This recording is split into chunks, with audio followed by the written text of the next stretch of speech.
Part 3.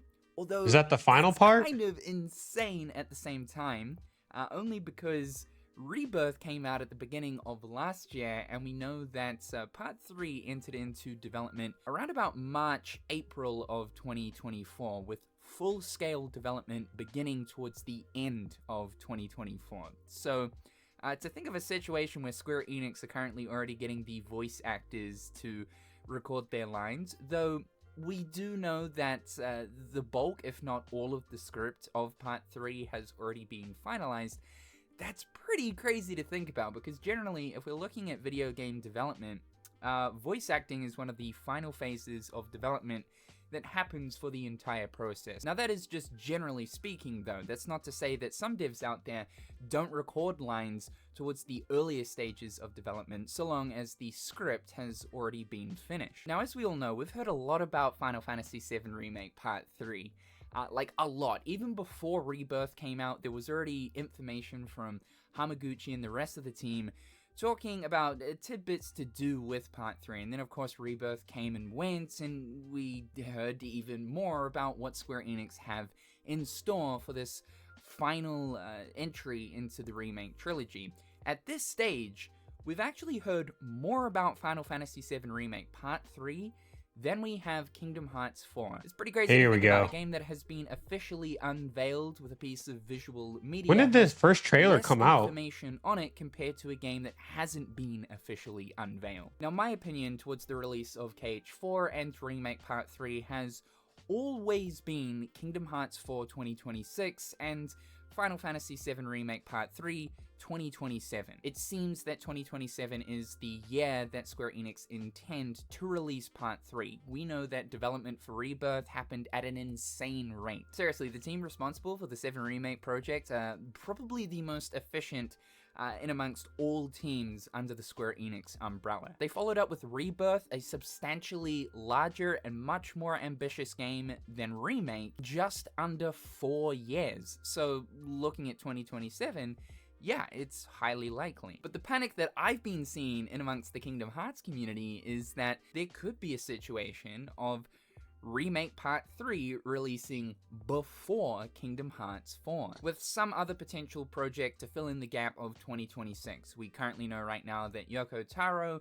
And after the disaster of 3, like, I don't know how you guys feel about 3, but, dude, 3 was such a letdown for me. It felt like Kingdom Hearts 2.9 for, like, 25 hours, and then the last 5 hours of the story was Kingdom Hearts 3. So I'm really hoping they don't pull that again and we actually progress the plot instead of just retreading stuff we've already seen.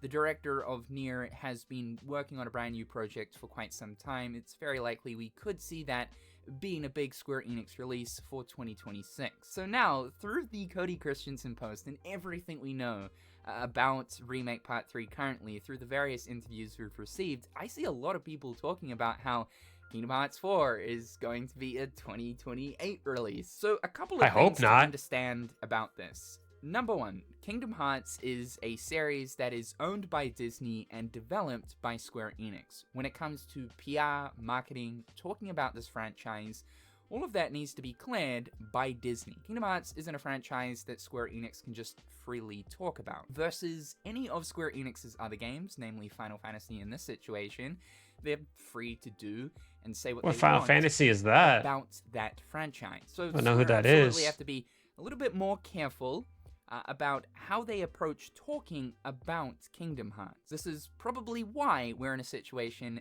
that we already have more information on FF7 Part 3 right now than we do Kingdom Hearts 4. The other thing though too is, just because Cody Christian is in the studio, clearly recording lines for something to do with Cloud, it doesn't automatically mean that it is to do with Part 3. Now look, I want Part 3 as soon as humanly possible, because I genuinely mean this. I think that Rebirth is one of the greatest video games that Square Enix have ever released, up there with Kingdom Hearts 2, other Kingdom Hearts arguably games the worst part when he calls it the best. It is part of their upper echelon of incredible video games. But I think it would be huge mismanagement if it was a situation where we received Part 3 before Kingdom Hearts 4. Now, I think logically, it totally makes sense that Square Enix would focus more so on Final Fantasy than they would Kingdom Hearts.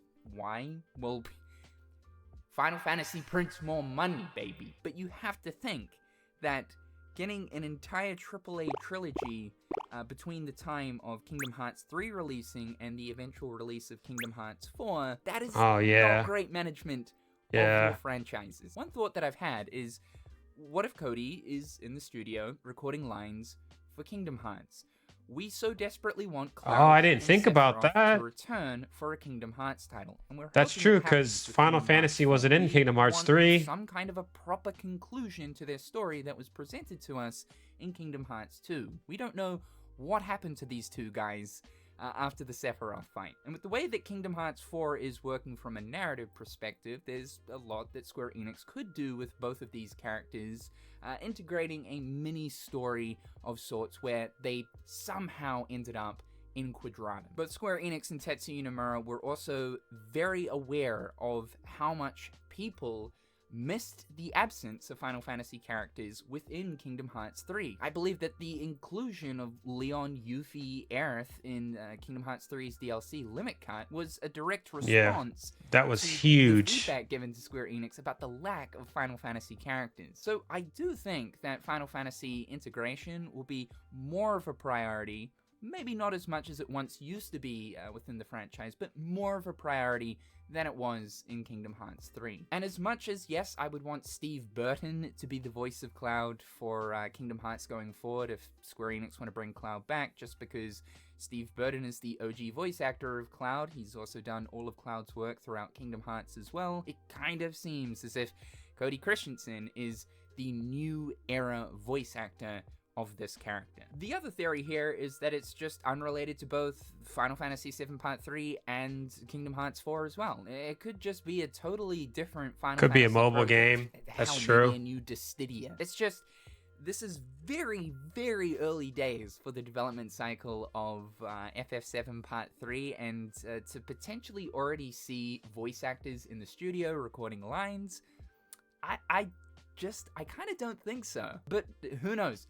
Stranger things have happened. I do think that out of the two games here, though, the one that should be in the process of currently recording voice lines should be Kingdom Hearts 4, and not Final Fantasy VII Remake Part 3. Yeah, that's not good news. We'll say that. It would make more sense for KH4 to be in this position, and absolutely not Part 3. While we're here, we may as well talk about the big month of June. We're not too far away. Summer Games Fest is literally only around the corner, and I know a lot of people in the Kingdom Hearts community right now are getting quite itchy, quite curious to know if this is going to be the make or break for Square Enix to finally give us an update on the game, given that we're now beyond 3 years. I do have a good feeling, only because I feel like it is time. It's 100% time. The only thing that makes me think otherwise is we do need to receive Kingdom Hearts Missing Link, or at least a big substantial update on what's going on with Kingdom That game Hearts still Missing hasn't Link. come I've out? also had a feeling that perhaps maybe this month we might I thought that finally came get out an update already. on that game, given that 1 year ago the last beta for Missing Link had taken place. So it kind of seems like it's finally time. Alright, you announced the delay, there's been nothing else going on for Missing Link, we're 1 year forward now. You should probably give us an update. But picturing us finally getting a Missing Link update towards the end of this month, and then getting a Kingdom Hearts 4 re-reveal trailer, Summer Games Fest next month, in that trailer displaying 2026, and then the full promotional cycle for Kingdom Hearts 4 then begins somewhere early to mid-2026 with an end-of-the-year release. That right there for me is the perfect timeline. But it's a matter of if that perfect timeline will happen. It was recently announced that Grand Theft Auto 6 has been delayed until May of 2026. So stupid. This means that most video game developers and publishers will absolutely not be releasing any games around that month. But I could totally see an end-of-the-year release for Kingdom Hearts 4. It's incredibly important for people to know that by January of next year, Kingdom Hearts 4 will have been in development for almost 6 years. I believe that Kingdom Hearts 4 has potential to be like one of the best Kingdom Hearts entries, if done right, just taking in all of the feedback from Kingdom Hearts 3 and what people so desperately wanted in Kingdom Hearts 3. So I'm always saying, you know, let Square Enix cook, but at the same time too, I look at the development period, the current development period, and I'm like, that is a long-ass time for a Kingdom Hearts game, especially with the absence as well, with no actual updates on what's happening with the development of the game itself. You're not trying to make Grand Theft Auto 6. This isn't meant to be some big-name Final Fantasy as much as Kingdom Hearts is a big-name brand for Square Enix. It's not as Goliath as something like Final Fantasy, so it's That's like, true, yeah. you really are taking your time. I can't with believe this it's been title, 6 but years. I really do think that by 2026, they've spent more than enough time on that title where it's like, okay, it's kind of time to release this thing. Any longer than 2026, and I will genuinely be worried about the development of this game. I know a lot of people now are saying like 2028, 2027. I mean, if we look at 2027, it's the 25th anniversary of Kingdom Hearts. Would be a kind of cool year to drop Kingdom Hearts 4 in commemoration of the 25th anniversary. But at that stage, we'll be pushing 7 years, and yeah, okay, Kingdom Hearts meme, haha, funny, that's the number, but like 7 years of development. Yeah, No, something it's needs not to a great change if feeling. that's the case. That is botch. So yeah, just some food for thought. It's going to be really interesting to see if we finally do receive an update on Kingdom Hearts 4 come next month. The only other place that I would put my money on for receiving an update this year would be the Game Awards. But we'll just have to wait and see. I believe right now, it's time. However guys, thank you so much